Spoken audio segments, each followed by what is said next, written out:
වමනේ ඇති වූ විට කුමක් කළ යුතුද යන්න වැටහීමක් අපේ සමාජයේ බොහෝ දෙනෙකුට නැහැ. ඒ නිසාම ඒ ගැන ටිකක් කියලා දෙන්න ඕන කියලා හිතුණා.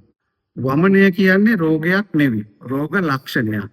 රෝග ලක්ෂණයක් විස්තර කරන්න වෛද්‍යවරයෙකු සාමාන්‍යයෙන් පෙළඹෙන්නේ නැහැ. මොකද අතිවිශාල රෝග සංඛ්‍යාවකට වමනය ඇති වෙන්න පුළුවන්. ඒ නිසා ප්‍රායෝගිකව එය විස්තර කිරීම ඉතා අපහසුයි. නමුත් ඔබට එය ප්‍රායෝගිකව වටහා ගත හැකි සරල ක්‍රමයකට මම එය විස්තර කරලා දෙන්න උත්සාහ කරන්නම්. වමනය ඇති වෙන්නේ විවිධ හේතුන් වලට දක්වන ප්‍රතිචාරයක් ලෙස. මොළයේ එක්තරා ස්ථානයකින් මේ වමනය පාලනය කරනවා. වමනය කරවීම සමහර විට ජීවිත ආරක්ෂාව සඳහා ශරීරය විසින් ගනු ලබන තීරණයක්. නමුත් එය දිගින් දිගටම සිදුවීමෙන් ජීවිත හානියක් පවා සිදුවෙන්න පුළුවන්. වමනයට හේතු මොනවද? එය ඉතා බැරෑරු මාතෘකාවක්. අතිවිශාල රෝග සංඛ්‍යාවක් නිසා වමනය ඇති වෙනවා. මේ නිසා එය සරලව මෙහෙම ඔබට පැහැදිලි කරන්නම්. බඩවැලේ සිට මොළය දක්වාම විවිධ ස්ථානවල ඇතිවන ආසාදන නිසා වමනය ඇති වෙන්න පුළුවන්. මොළයේ උණ නිසා ඇතිවන වමනය ඔළුවේ කැක්කුම උණ සහ වමනය කියන රෝග ලක්ෂණ ත්‍රිත්වය සමග තිබෙන අවස්ථාවක්. මේ ගැන ඔබ සැලකිලිමත් විය යුතුයි. ඒ වගේම බඩවැලේ ආසාදනයක් නිසා වමනය ඇති වෙන්න පුළුවන්. ඒ ගැනත් ඔබ අවධානය යොමු කළ යුතුයි. මීට අමතරව ආමාශයේ සිට ආහාර මාර්ගයේ සියලුම ස්ථානවල ඇතිවන ඉදිමීමක්, අසාත්මිකතාවයක්, ગેස්ට්‍රයිටිස් තත්ත්වයක් මේ සඳහා හේතු වෙන්න පුළුවන්. තද උණ වමනයට හේතුවක්. වසවිස ශරීරගත වීමක සිට ආහාර විසවීමක් දක්වා සියලුම විසවීම් වලදී වමනය ඇතිවිය හැකියි. ආහාර විසවීමක් කියලා සඳහන් කරන්නේ කලින් පිසු ආහාරයක් නැවත තම්බාකෝ රත්පොට අනුභව කිරීමේදී ඇතිවන තත්ත්වයක්. එහිදී සිදුවන්නේ ඒ ආහාර මත වර්ධනය වූ බැක්ටීරියා රත් කරන විට තම්බන විට විනාශවත් ඔවුන්ගේ ශරීරවලින් නිකුත් වූ ශ්‍රාවයන් අපි ඔවට කියනවා ටොක්සින්ස් කියලා. මේ විස ශරීරගත වීම නිසා රෝග ලක්ෂණ පහළ වෙනවා. ඒ වගේම දරාගත නොහැකි අධික වේදනාවකදී වමනය ඇති වෙන්න පුළුවන්. සමහර හෝමෝනවල සාන්ද්‍රණය අප ශරීරය තුළ ඉහළ යාමෙන් වමනය ඇති වෙන්න පුළුවන්. එවැනි තත්ත්වයක් තමයි ගර්භණී භාවය තුළ ඇතිවන වමනය. මෙහිදී ඔබ එක්වර ජලය පානය කිරීමට උත්සාහ කිරීමෙන් වමනය තවත් වැඩි වෙන්න පුළුවන්. මේ නිසා ඔබට නිතර පෙනෙන ස්ථානයක වතුර බෝතලයක් තබාගෙන එක්වරකට උගුර බැගින් නිතර ජලය පානය කිරීමෙන් මේ තත්ත්වයෙන් මිදිය හැකි. ඒ වගේම දිනපතා ස්නානය කිරීමත් වැදගත්.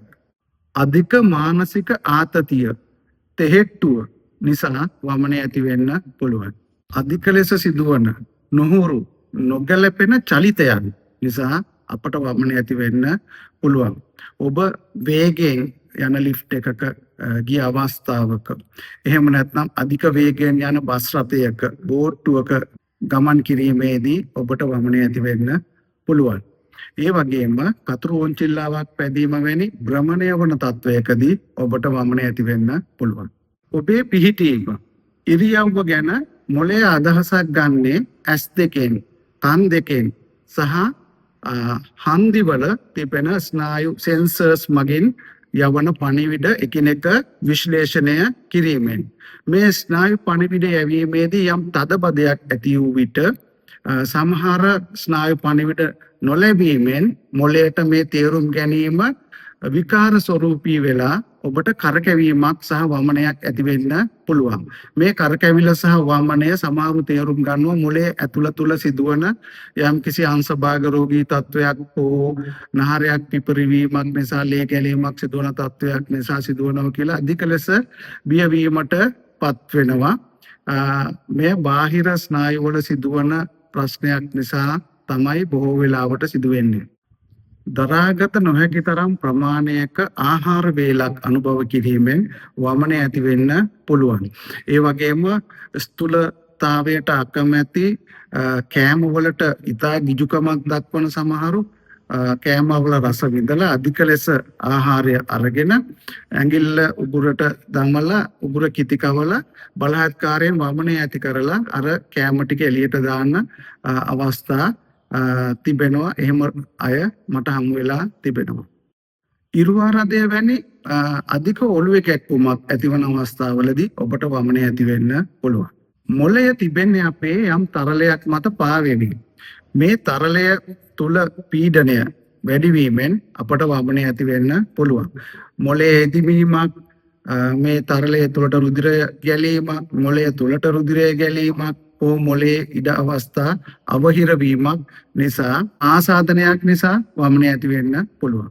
ශරීරයට නොගැලපෙන නුහුරු ඕනෑම රසායනික ද්‍රව්‍යයක් ශරීරගත වීම නිසා වමනය ඇති වෙන්න පුළුවන්. මද්යසාර, ඒ වගේම සමහර ඖෂධ, මත් ද්‍රව්‍ය ඕනෑම දෙයක් නිසා වමනය ඇති වෙන්න පුළුවන්. හොඳින් පෙරීමකට ලක් නොකළ මද්යසාරවල ඊතයිල් ඇල්කොහොල් වගේම මීතයිල් ඇල්කොහොල් වගේ විස රසායනික ද්‍රව්‍ය අඩංගු වෙන්න පුළුවන්. මේ නිසා අධික වමනයක් ඇති වෙන්න පුළුවන්. මද්යසාර භාවිතයෙන් පසුව ඔවුන් වෛද්‍යවරයෙකු වෙත වහාම රැගෙන යා යුතුයි. ඒ වගේම මීතේන්, ඇමෝනියා වගේ අධික දුගඳකාරක වායුන් නිසා අධික දුගඳ වගේම අධික සුවඳ කාරක වලටත් වමනය ඇති වෙන්න පුළුවන්. ඒ වගේම ශල්‍ය කර්මයකට පසුව වමනය ඇතිවීම ඇති වෙන්න පුළුවන්. ඒ නිසා ආහාර ලබා දීමේදී වෛද්‍යවරු ලබා දෙන උපදෙස් අනුගමනය කරන්න. අජීර්ණ තත්ත්ව, ආහාර ජීර්ණය නොවීමට බලපාන හේතු වමනයට බලපාන්න පුළුවන්. ආහාර මාර්ගය තුල ඕනෑම ස්ථානයක ඇතිවන හිරවීමක්, බඩවැල් ගැට ගැසීමක් යනුවෙන් ඔබ සඳහන් කරන අවස්ථාවලදී මෙම වමනයේ තත්ත්වයන් ඇති වෙන්න පුළුවන්. මේ වමනයේ ඇතිවන සියලු තත්ත්ව කියලා හිතන්න එපා. ඔබට වැදගත් වන මේ තත්ත්වවලට අමතරව වමනයේ ඇතිවන තවත් අවස්ථා තිබෙන බව විතරක් මතක තබා ගන්න. වමනයේ ඇති වූ විට අපට කුමක් සිදු වේවිද? ආහාර නොමැතිව, ජලය නොමැතිව අපට දිනකට වඩා ජීවත් වෙන්න පුළුවන්. ඔබ දැකලා ඇති මාරාන්තික උපවාස කරන අය නොකා නොබී දින ගණනක් ගත කරනවා. ඔවුන්ගේ ශරීරවලින් මුත්‍රා සහ දහඩිය ඉවත් වුණාට ඒ ඉවත් වන්නේ ශරීරයෙන් පිට කළ යුතු අපද්‍රව්‍ය, යූරියා වගේ අපද්‍රව්‍ය තමයි ඔවුන්ගේ ශරීරවලින් මුත්‍රා සහ දහඩිය ලෙස ඉවත් වන්නේ. නමුත් වමනය කරන කෙනෙකුගේ ශරීරයෙන් ඉවත් වනවා අත්‍යවශ්‍ය, ශරීරයට ඕනෑම කරන අත්‍යවශ්‍යම මූලද්‍රව්‍ය. මේ නිසා ශරීරයට වමනය ඉතා හානිකරයි නොකා නොබී සිටීමට වඩා. වමනය නිසා ශරීරයට අත්‍යවශ්‍ය වන සමහර මූලද්‍රව්‍ය ශීඝ්‍රයෙන් ශරීරයෙන් ඉවත් වන නිසා විජලනයකට ලක්වීම සහ තවත් ප්‍රශ්න නිසා ජීවිතය අහිමි වෙන්න පුළුවන්. සමහර විට දන්නවා ඇති පොටෑසියම් කියන මූලද්‍රව්‍ය ශරීරයෙන් ඉවත් වීමෙන් හෘද වස්තුව නැවතීමට පවා ලක්විය හැකි. සෝඩියම් කියන මූලද්‍රව්‍ය ශරීරයෙන් ඉවත් වීමෙන් ස්නායු ක්‍රියාකාරීත්වය අඩපණ වෙන්න, නතර වෙන්න පුළුවන්. වමනය ඇති වූ විට අපේ ශරීරය විජලනයකට ලක් වෙනවා. මේ විජලනයම වමනයට හේතුවක් වෙනවා. ඒ නිසා මෙය විෂම චක්‍රයක් ලෙස ක්‍රියාත්මක වෙනවා. වමනය නිසා විජලනය, විජලනයෙන් වමනය, වමනයෙන් විජලනය ආදී ලෙස චක්‍රයක් ලෙස කැරකි යන අවස්ථාවක අපට හැකි මුල්ම අවස්ථාවේදී මේ චක්‍රය බිඳ දැමිය යුතුයි. ඒ සඳහා වමනයට ප්‍රතිකාර ලබා දීමක් හෝ විජලනයට සේලයින් ලබා දීමක් වගේ අවස්ථාවකට අපට යා හැකි. වමනයට ප්‍රතිකාර කිරීම වගේම විචලනය වැළැක්වීමත් මෙහිදී වැදගත් වෙනවා. වමනය ඇති වූ විට ඔබ කළ යුතු දේවල් මොනවාද? මේ ගැන ඔබට හොඳ අවබෝධයක් තිබිය යුතුයි. වරක් වමනය ඇති වූ විට ඔබ හොඳින් මුඛය, කට සෝදා දමන්න. එහෙම නැති අවස්ථාවක නැවත නැවත වමනය ඇති විය හැකියි. වමනය ඇති වූ විට ඇඳක හාන්සි වෙන්න එපා. එය වමනය ඇතිවීමට තවත් හේතුවක්. ඔබේ මොළය ආමාශයට වඩා අඩියක පමණවත් උසකින් තමයි තිබිය යුත්තේ වමනය තිබෙන අවස්ථාවක. මේ නිසා හාන්සි පුටුවක වගේ හාන්සි වීම ඉතාමත්ම වැදගත්, ඇඳක වගේ හාන්සි වීමට වඩා. ඔළුව සෙලවීම වමනයට උත්තේජනයක් වන නිසා ඔබ හැකිතාක් ඔළුව සෙලවීමෙන් තොරව තබා ගැනීමට උත්සාහ කරන්න. ගැඹුරින් හුස්ම කිහිපයක් ගන්න. ඒ ඔබට වමනය අඩු කිරීමට හේතුවක් වෙනවා. මේක ඉතාමත්ම වැදගත්. ඔබ පැය දෙකක් විවේක ගත යුතුයි වමනය එක්වරක් ඇති වූ විට. ඔබේ ශරීරයට වගේම ආමාශයටද පැය දෙකකවත් විවේකයක් ලබා දිය යුතුයි වරක් ඔබ වමනය කළ විට. වමනය ඇති වූ විට කලබල වෙලා ඔබ නැවත නැවත ආහාර ගැනීමෙන් නැවත නැවත වමනය ඇතිවීම උත්තේජනය වනවා. මේ නිසා ආමාශයට විවේකයක් ලබා දෙන පැය දෙකක් නිරාහාරව සිටින්න කිසිදු ආහාරයක් පානයක් ගන්න එපා. වමනයට තිබෙන ඖෂධ මොනවද? වමනයට විවිධ ප්‍රතිකාර ඖෂධ තිබෙනවා. ඒ වමනයට තිබෙන ඖෂධයක් ගත් පමණින් ඔබේ වමනය නතර වී සහනයක් ලැබේවියයි උපකල්පනය කරන්න එපා. වමනයට විවිධ හේතු තිබෙනවා. මේ හේතු වළක්වන තෙක් සමහර විට වමනය දිගටම රඳා පවතීවි. මේ නිසා වමනයට හේතුව සොයා හේතුවට ප්‍රතිකාර කිරීම තමයි සාර්ථකම ප්‍රතිකාර ක්‍රමය. මේ නිසා ඔබට මම උපදෙස් 5ක් ලබා දෙනවා වමනය ඇති වූ විට ඔබ ක්‍රියා කළ යුතු ආකාරය සම්බන්ධයෙන්. මගේ පළමුවන උපදේශය තමයි වෛද්‍යවරයෙකු වෙත ගොස් හේතුව සොයා හේතුවට ප්‍රතිකාර ගන්න. මගේ දෙවන උපදේශය තමයි ප්‍රතිකාර ගෙන පැය දෙකක් යනතෙක් කිසිවක් අනුභව කරන්න එපා. ඔබ ඖෂධ ටික හැකි තරම් අඩු වතුර ප්‍රමාණයකින් වතුර උගුරකින් වගේ ඒ ඖෂධ ටික පානය කොට විවේක ගන්න. නැතහොත් ඔබට සිදුවන්නේ අර ඖෂධ පානය කළ ඖෂධ ටිකත් වමනයෙන් ඉවත් වීම. පැය දෙකක් යනතෙක් ඔබ නිසල්මන්ව විවේක ගන්න හාන්සි පුටුවක වගේ පැය දෙකක් විවේක ගන්න හිස සෙලවීමෙන් වැළකී. මගේ තුන්වන උපදේශය තමයි ඖෂධ පානය කොට පැය දෙක ඉක්ම වූ පසු එක්වරම ආහාර අනුභව කරන්න එපා. පිරිසිදු දියරමය පානයක් ඔබ විනාඩි 5කට එක් උගුර බැගින් පානය කරන්න. එහෙම නැත්නම් විනාඩි 10කට එක් උගුර බැගින් පානය කරන්න. මතක තබා ගන්න එක් උගුරක් පමණයි. පිරිසිදු පානයක් කියලා කියන්නේ කුමක්ද? දැන් ජලය පිරිසිදු පානයක්. සුප් එකක් පිරිසිදු පානයක් නෙවි. එහි කැට අඩංගුයි, කැබලි අඩංගුයි. කැබලි නැති ආහාරයක් යන්න තමයි පිරිසිදු ආහාරයක් ලෙස මම සඳහන් කළේ. එය විනිවිද පෙනෙන දෙයක් නම් වඩා සුදුසුයි. මේ පිපාසය සංසිඳන තෙක් එසේ පානය කළ හැකියි. පිපාසය සංසිඳුණු වහාම එසේ පානය කිරීම ඔබට අත්හල හැකියි. මගේ හතරවන උපදේශය තමයි පිපාසය සංසිඳුණු පසුව එක්වරම විශාල ඝන ආහාරයක් ලබා ගන්න එපා. අර්ධ ඝන ආහාරයක සුළු ප්‍රමාණයක් මුලින් ගන්න. ඒ ආහාරය ගැන මදක් ඉවසන්න. ඔබට වමනය ඇති නොවේ නම් තව සුළු ප්‍රමාණයක් ආහාරයට ගත හැකි. ගැනීමට සුදුසු ආහාර මම ඔබට සඳහන් කරනවා. ඒ නිසා ඔබ මේ දේශනයේ ඉතුරු කොටසත් නරඹන්න. මගේ පස්වන උපදේශය තමයි ඔබ ඖෂධ ගෙන පැයක් ඇතුළතුල වමනය ගියා නම් එම ඖෂධ නිකුත් කළ වෛද්‍යවරයාගෙන් විමසා නැවත ඖෂධ මාත්‍රාවක් පානය කරන්න. මොකද ඒ ඖෂධ සමහර විට ශරීරයෙන් ඉවත් වී තිබෙන්න පුළුවන්.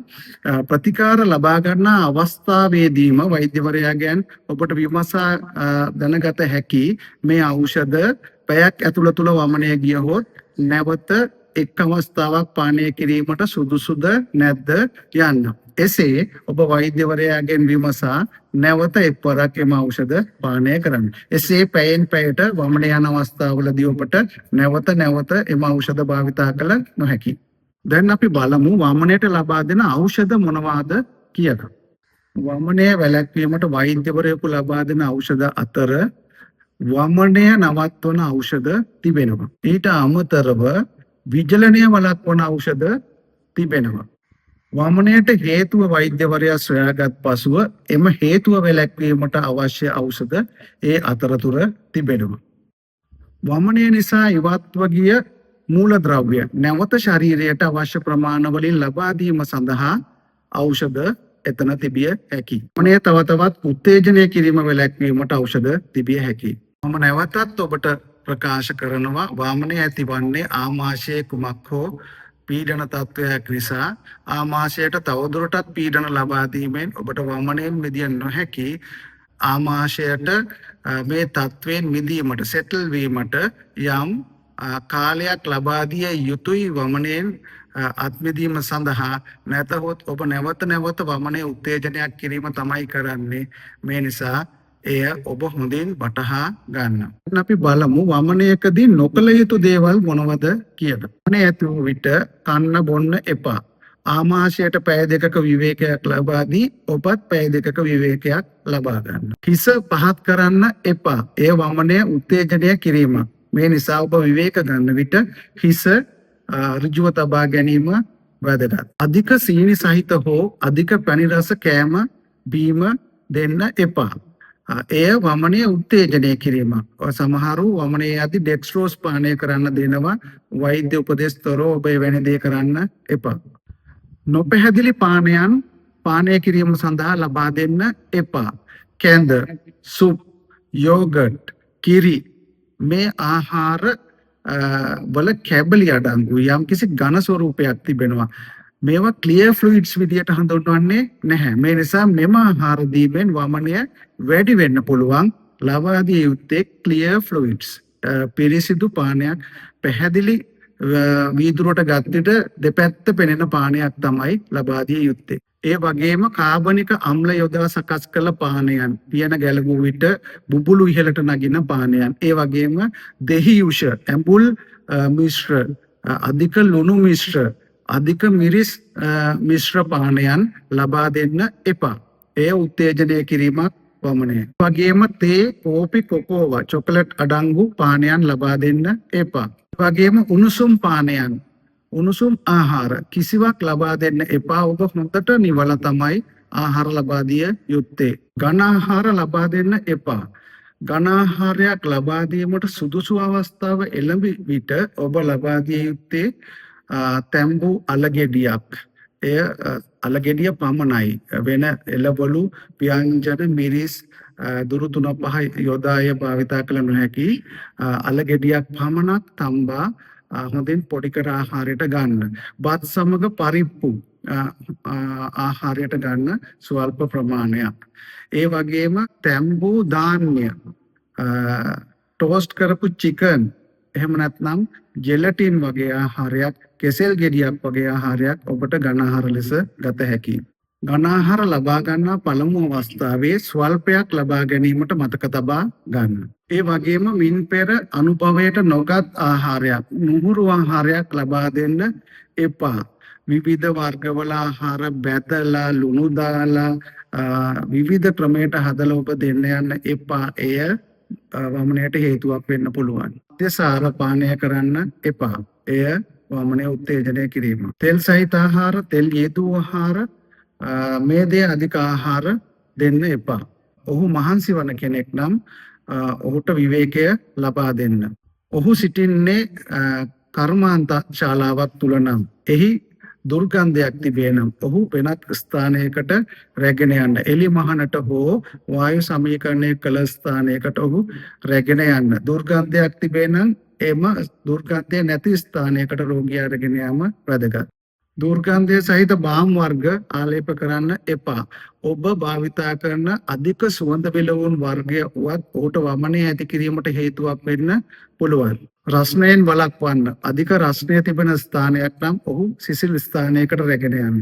වමනය ඇති කරන බැරෑරුම් අවස්ථා පිළිබඳව ඔබට හොඳ අවබෝධයක් තිබීම වැදගත්. මේ නිසා එම බැරෑරුම් අවස්ථා මොනවද කියලා අපි කතා කරමු. අධික උණක් තිබෙන අවස්ථාවක නම් ඒ වමනය ඇතිවීමට හේතුව මොළේ උණ නොවේ කියලා වෛද්‍යවරයෙකු හරහා තහවුරු කරගත යුතුයි. වමනය සිදු වූයේ යම් අනතුරක් නිසා නම්, වැටීමක්, තැලීමක් නිසා නම් එය වෛද්‍යවරයෙකු ලවා ප්‍රතිකාර ගත යුතු තත්වයක්. සමහර අවස්ථාවලදී මොළයේ ගැස්සීමකදී එක්වරක් වමනය යන්න පුළුවන්. නමුත් ඊට වඩා වැඩි වාර ගණනක් වමනය යන අවස්ථාවක රෝහල්ගත කොට ඔහුගේ තත්වය නිරීක්ෂණයට භාජනය කළ හැකි නම් හොඳයි. අසාමාන්‍ය අධික වමනයක් නම් එය වෛද්‍යවරයෙකු වෙත රැගෙන යා යුතු තත්ත්වයක්. වමනය සමග ලේ පිටවීමකදී ඔබ වෛද්‍ය උපදෙස් පතන්න. වමනය කිහිප විටක් ඇති වූ අවස්ථාවකදී වමනය යන්න පුළුවන් ඒ සාමාන්‍ය තත්ත්වයක් වගේම වමනය සමග ලේ පිටවීම බැරෑරුම් තත්ත්වයක් වෙන්නත් පුළුවන්. ඔබට මේ ලේ පාටටම නොවි කෝපි පාටට දක්නට ලැබෙන්න පුළුවන්. නමුත් මේ කුමන අවස්ථාවකදීවත් ඔබ වෛද්‍යවරයෙකු හමු විය යුතුයි. වමනය සමග බඩේ වේදනාවක් හෝ පපුවේ වේදනාවක් තිබේ නම් වෛද්‍යවරයෙකු ලවා ප්‍රතිකාර ගත යුතුමයි. කිරි බොන දරුවෙකු වමනය කරන විට මව් කිරි වලට වඩා වෙනත් කිසිවක් ලබා දෙන්න එපා. වෛද්‍යවරයෙකු වෙත රැගෙන යන්න. වමනය කරන දරුවෙකු අඬන විට කඳුළු වෙන්නේ නැත්නම් ඒ බොරුවට අඬනවා කියලා හිතන්න එපා. ඔහු විචලනයට ලක් වෙලා වහාම වෛද්‍යවරයෙකු වෙත ගෙන යන්න. ඒ වගේම එම දරුවට පැය 6කින් මුත්‍රා පිට වෙලා නැත්නම් ඒත් හැකි ඉක්මනින් රෝහල්ගත කරන දරුවා විචලනයට ලක් වෙලා. මලානික වෙලා නම් වෙනද නැති නිදිමතක් තිබේ නම් ඔබ හැකි ඉක්මනින් වෛද්‍ය ප්‍රතිකාර වලට යොමු විය යුතුයි. වෛද්‍යවරයෙකු සොයාගත නොහැකි අවස්ථාවක නම් ඔබ මේ රෝගියා රෝහල්ගත කිරීමට ඉක්මනින් ක්‍රියාත්මක වෙන්න. මට හිතෙනවා මට හැකි සරලම ආකාරයට වමනය ගැන ඔබට යම් දැනුවත් කිරීමට අවස්ථාව ලැබුණ කියලා. මේ සඳහා මම ලොකු උත්සාහයක් ගත්තේ. මම දැකලා තිබෙනවා බාල මහලු තරුණ ජීවිත වමනය නිසා නැති වෙලා තිබෙනවා. සේලයින් ලබා දුන්නත් යම් මූලද්‍රව්‍ය ශරීරයේ හිඟවීම නිසා මරණයට පත්විය හැකි එම තත්ත්ව නිසියාකාරයෙන් හරිගස්සනත් එක්. මේ නිසා ඔබ කල්වේලා ඇතුව ප්‍රතිකාර ගැනීමට යාම ඉතාමත්ම වැදගත්. වමනය වගේම බඩේලිය යාමත් රෝගියෙකුගේ ජීවිතය ඉතා ඉක්මනින් අහිමි කිරීමට පෙළඹෙන තත්ත්වයක්. ශරීරයෙන් ඉවත් වන ජලය නැවත ලබා දිය හැකි වුණාට ක්ෂණිකවම ඉවත් වන මූලද්‍රව්‍ය නැවත ඒ ආකාරයෙන්ම ලබා දීමට නොහැකි වෙන්න පුළුවන්. ඒ ඉතා බරපතල තත්ත්වයක් බව මතක තබා ගන්න. මෙන්න මේ පොටෑසියම් අඩුවීම, සෝඩියම් අඩුවීම නිසා ජලය නැවත ලබා දුන්නත්, සේලයින් ලබා දුන්නත් ජීවිත අවදානමක් ඒ රෝගියාට ඇති වෙන්න පුළුවන්. මේ බව මතක තබා ගන්න. මා අර දැක තිබෙන මරණ වලින් එක් මරණයක් හෝ වළක්වා ගන්න මෙම දේශනේ හේතු වෙනව නම් ඒක තමයි මගේ සතුට. මෙම දේශනයට සමන් දීම ගැන මම ඔබට මගේ හෘදයාංගම ස්තුතිය පිරිනමනවා.